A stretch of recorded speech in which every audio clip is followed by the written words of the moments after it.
जानिए बाबा बालकनाथ जी की दिव्य शक्तियां और उनके धाम की कहानी मेरे साथ। नमस्कार, मैं हूं सिमरन और आप देख रहे हैं नेक्स्ट 9 स्पिरिचुअल। जी हाँ, दियोट सिद्ध है उत्तरी भारत के एक दिव्य सिद्ध पीठ। हिमाचल प्रदेश में अनेकों धर्म स्थल प्रतिष्ठित हैं, जिनमें बाबा बालकनाथ धाम यानी दियोट सिद्ध उत्तरी भारत में एक दिव्य सिद्ध पीठ है। यह पीठ हमीरपुर से 45 किलोमीटर दूर दियोट सिद्ध नामक सुरम्य पहाड़ी पर स्थित है। इसका प्रबंध हिमाचल सरकार के अधीन है। हमारे देश में अनेकों देवी देवताओं के अलावा 9 नाथ और 84 सिद्ध भी हुए हैं, जो सहस्त्रों वर्षों तक जीवित रहते हैं और आज भी अपने सूक्ष्म रूप में वे लोक में विचरण करते हैं।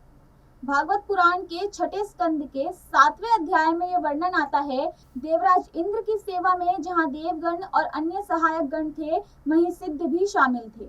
नाथों में गुरु गोरखनाथ का नाम आता है। इसी प्रकार 84 सिद्धों में बाबा बालकनाथ जी का नाम आता है। बाबा बालकनाथ जी के बारे में प्रसिद्ध है कि इनका जन्म युगों युगों से होता रहा है। प्राचीन मान्यता के अनुसार बाबा बालकनाथ जी को भगवान शिव का अंश या अवतार ही माना जाता है। श्रद्धालुओं में ऐसी धारणा है कि बाबा बालकनाथ जी 3 वर्ष की अल्प आयु में ही अपना घर छोड़कर 4 धाम की यात्रा करते करते शातलाई यानी जिला बिलासपुर नामक स्थान पर पहुंच गए थे। शातलाई में ही रहने वाली माई रत्नो नामक महिला ने, जिनकी कोई संतान नहीं थी, उन्हें अपना धर्म का पुत्र बनाया। बाबा जी ने 12 वर्ष की माई रत्नों की गौएं चराई।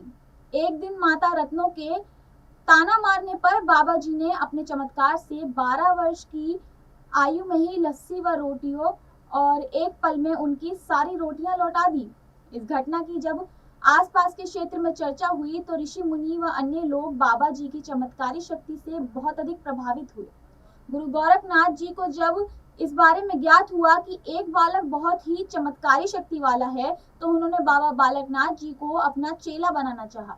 परंतु बाबा जी के इनकार करने पर गोरखनाथ बहुत अधिक क्रोधित हुए। जब गोरखनाथ ने उन्हें जबरदस्ती चेला बनाना चाहा, तो बाबा जी शातलाई से उड़ारी मारकर धौलागिरी पर्वत पर पहुंच गए, जहां आजकल बाबा जी की पवित्र और सुंदर गुफा है।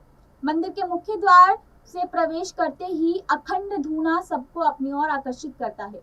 यह धूना बाबा बालकनाथ जी का तेज स्थल होने के कारण भक्तों की असीम श्रद्धा का केंद्र है। धूने के पास ही बाबा जी का पुरातन चिमटा भी है। बाबा जी की गुफा के सामने ही एक बहुत सुंदर गैलरी का निर्माण किया गया है, जहां से महिलाएं बाबा जी की सुंदर गुफा में प्रतिष्ठित मूर्ति के दर्शन करती हैं। सेवक जन बाबा जी की गुफा पर रोट का प्रसाद चढ़ाते हैं। ऐसा बताया जाता है कि जब बाबा जी गुफा में अलोप हुए तो यहाँ एक दियोट यानी दीपक जला रहता था, जिसकी रोशनी रात्रि में दूर दूर तक जाती थी। इसीलिए लोग बाबा जी को दियोट सिद्ध के नाम से भी जानते हैं। फिलहाल के लिए इस कथा में इतना ही। मैं मिलूंगी आपके एक अगले वीडियो में एक अगली कथा के साथ। तब तक के लिए आप सब्सक्राइब कीजिए हमारे यूट्यूब चैनल नेक्स्ट 9 स्पिरिचुअल को। धन्यवाद।